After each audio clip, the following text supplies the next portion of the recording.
So you start with butter in a pan. Now I can already tell you I put way too much there. You do it by eye really. A third of a block to me feeds a good meal. So yeah, you melt the butter and then you need to separate one egg yolk.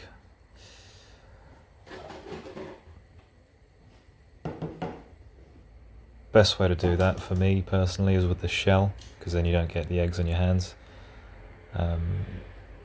But there are many ways you can do it. You can just pull it out of the bowl if you like.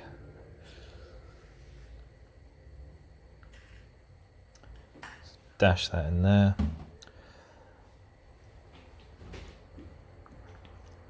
Now, you can use lemon juice, but I prefer to use white wine vinegar. It makes life easier. You don't need to get the chopping board out.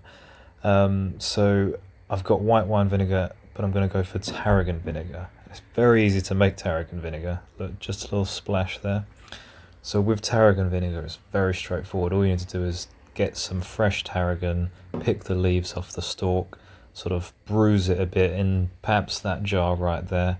Then you fill it up with vinegar, and then you put everything into a vinegar bottle, and then you stuff the leaves in there, and then after a few days it tastes delicious. And you can just, it's just white wine vinegar but better.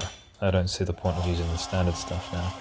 So now what I'm doing is ensuring that this is going to get as foamy as possible, this base here.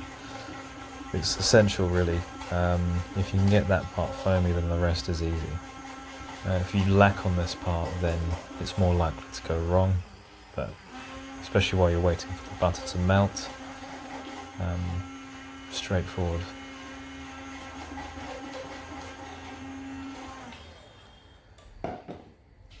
Okay, now here you'll notice that I'm actually putting some butter back in the container.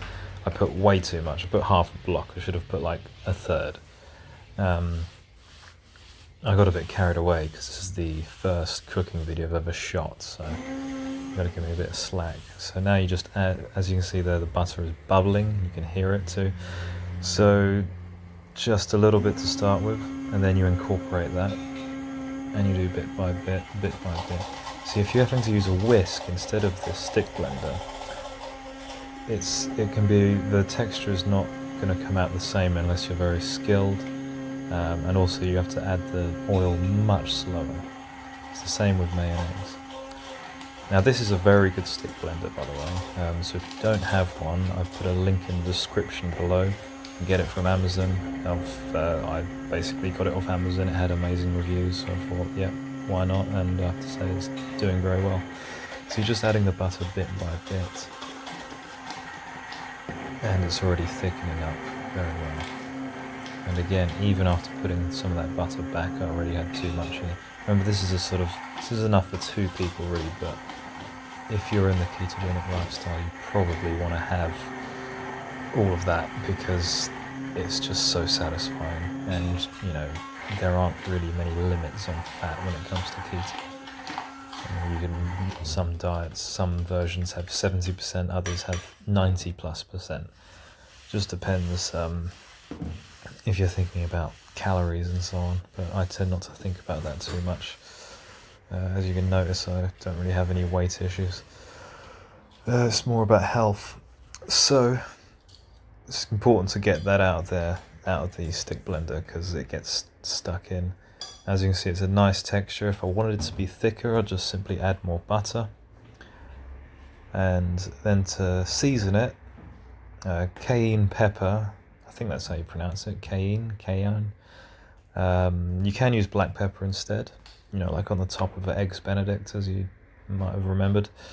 But cayenne is a very nice addition. It's sort of a half béarnaise, this thing, because we've got the tarragon vinegar in there, and of course a pinch of salt, given that it's unsalted butter. And that's it, you have your Hollandaise, and then you can vaguely see me enjoying it here, as you can't quite see my face.